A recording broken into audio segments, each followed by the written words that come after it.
ត្ថប្រយោជន៍នៃផ្លែមង្ឃុតដែលយើងគួរដឹងមង្ឃុតគឺជាផ្លែឈើមួយប្រភេទដែលសម្បូរទៅដោយវីតាមីននិងផ្ទុកសារធាតុរ៉ែសំខាន់ៗយ៉ាងច្រើនដូចជាម៉ាញ៉េស្យូមដែកសង្កាលីនិងប៉ូតាស្យូមនិងវីតាមីន B C និង E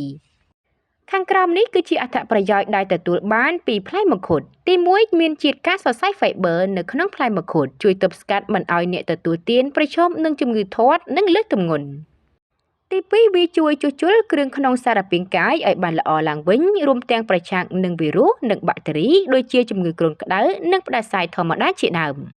ទី3បង្កើនកោសិកាឈាមក្រហមនិងជួយការពារកុំឲ្យជំងឺខ្វះឈាមធ្វើឲ្យឈាមរត់បានស្រួលជួយទប់ស្កាត់បញ្ហាប្រឈមមុខនិងជំងឺគាំងបេះដូងការកើនឡើងជាតិខ្លាញ់និងការឈឺចុកចាប់ត្រង់ទ្រូងជាដើម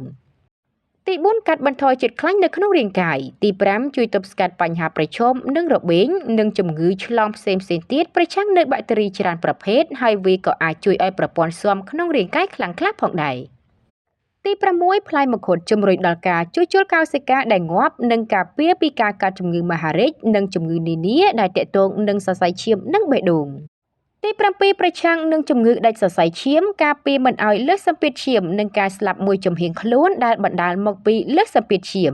ទី8ជំនួយដល់សុខភាពឆ្អឹងដែលជួយប្រឆាំងនឹងការរលាកសន្លាក់ពិសា2ទៅ3ផ្លែក្នុងមួយថ្ងៃ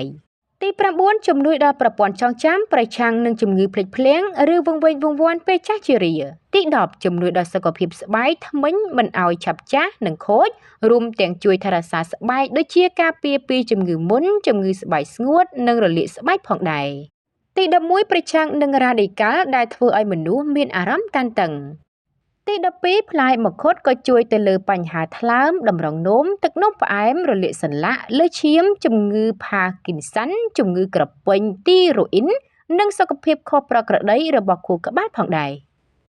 ទី13មង្ឃុតផ្ទុកសារធាតុមានប្រសិទ្ធភាពនិងមានសុវត្ថិភាពខ្ពស់គឺសារធាតុ GM ដែលគេអាចយកទៅប្រើជាសមាសធាតុផ្សំរបស់គ្រឿងសម្អាងសម្រាប់អ្នកមានបញ្ហាសភាពស្បែករ៉ាំរ៉ៃដោយសារមុននឹងការប្រតិកម្មជាដើមប៉ុន្តែទោះបីជាយ៉ាងណាមង្ឃុតបានផ្ដល់អត្ថប្រយោជន៍ចំពោះសុខភាពច្រើនមែនតែយើងមិនគួរទទួលទានច្រើនពេកនោះទេព្រោះវាបណ្ដាលឲ្យមានជាតិពុលនៅក្នុងថ្លើមតម្រងនោមប្រឈមនឹងជំងឺមហារីកបន្ថយបរិមាណគ្រាប់ឈាមសនិងធ្វើឲ្យប្រព័ន្ធការពាររាងកាយចុះខ្សោយផងដែរដកស្រង់ចេញពីសុខក្រម